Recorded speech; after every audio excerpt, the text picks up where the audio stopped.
Edfu tiene fama por su templo, indiscutiblemente el mejor conservado de Egipto. Está situado en el centro de la ciudad y dedicado a Horus, el dios con cabeza de halcón.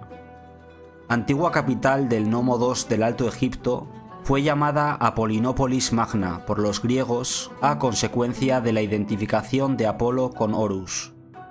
Aquí la atención está, de siempre, monopolizada por el templo, obra maestra por unidad y concepción arquitectónica, en excepcional estado de conservación.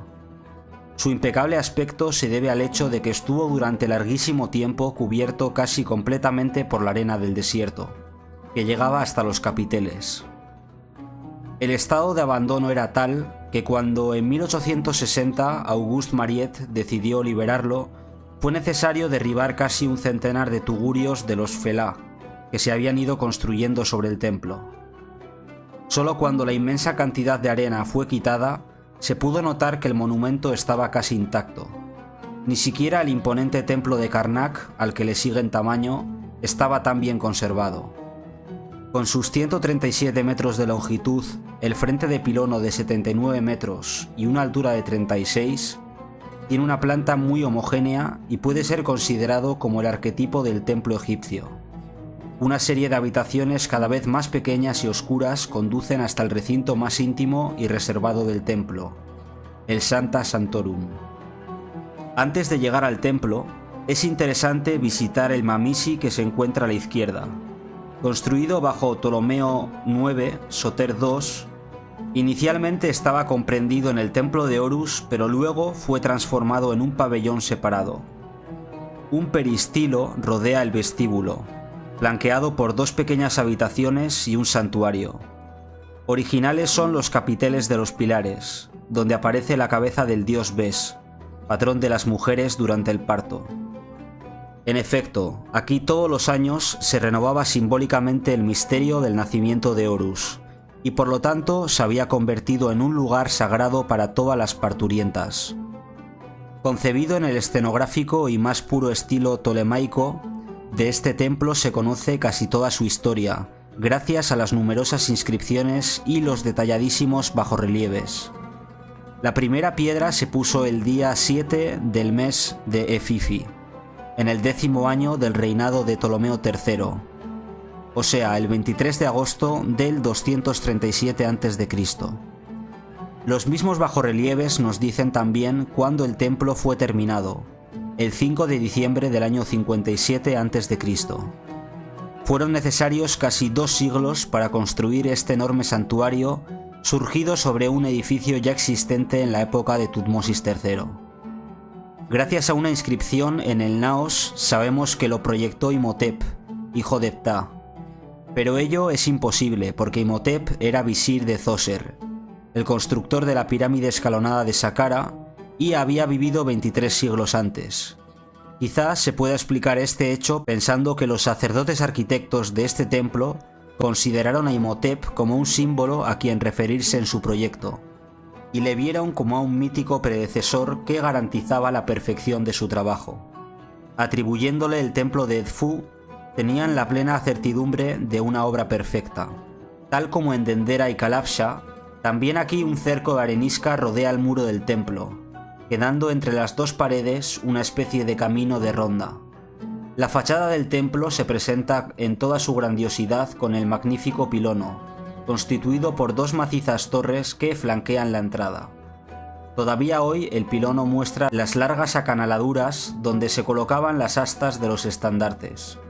En su interior está dividido en 4 pisos de recintos, y en el exterior está decorado con escenas de Ptolomeo XII sacrificando los prisioneros a Horus y a Hathor. A los 2 lados, las 2 estatuas de granito negro de Horus. Sigue el patio, llamado el ancho patio de las libaciones, rodeado en 3 de sus lados por columnas. Los capiteles son diferentes entre sí, pero cada uno de ellos tiene su exacto correspondiente en la columna del lado opuesto. Al lado del patio, casi como vigilando el pronaos, se observa la bellísima y majestuosa estatua de granito negro del dios halcón Horus, que lleva en la cabeza la doble corona del Alto y el Bajo Egipto.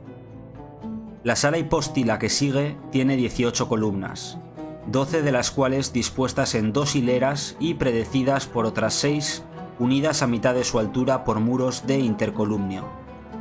Sobre estos últimos, a los lados de la entrada, se abren 2 pequeñas habitaciones. La de la izquierda, la casa de la mañana, estaba destinada a la purificación de los sacerdotes antes de los ritos, y allí se guardaba todo lo que se servía al clero durante los sagrados oficios. La de la derecha era la biblioteca litúrgica, y en sus paredes está incisa la lista de los papiros que allí se conservaban.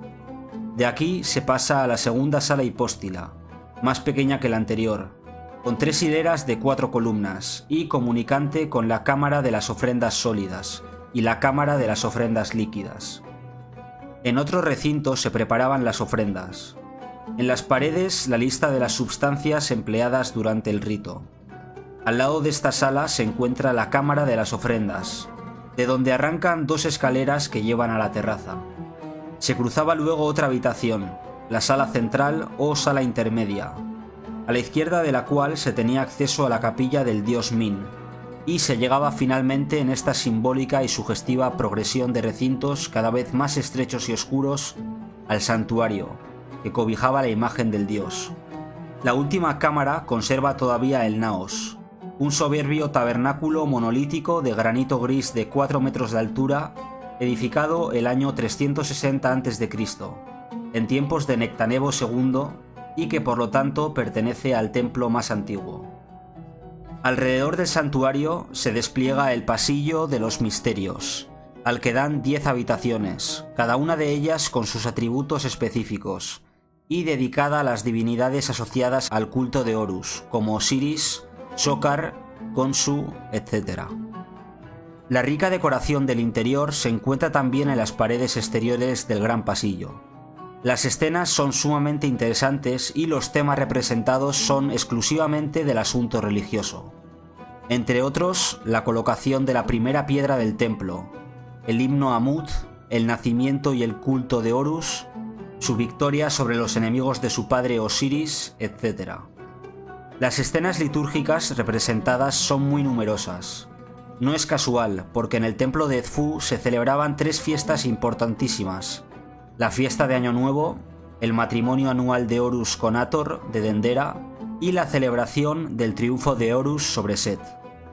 De igual importancia era también la coronación de un halcón vivo, que tenía lugar en el gran patio. En efecto, los guardianes del templo tenían una pajarera donde criaban halcones. Cada año, uno de esos animales era elegido como símbolo viviente de Horus.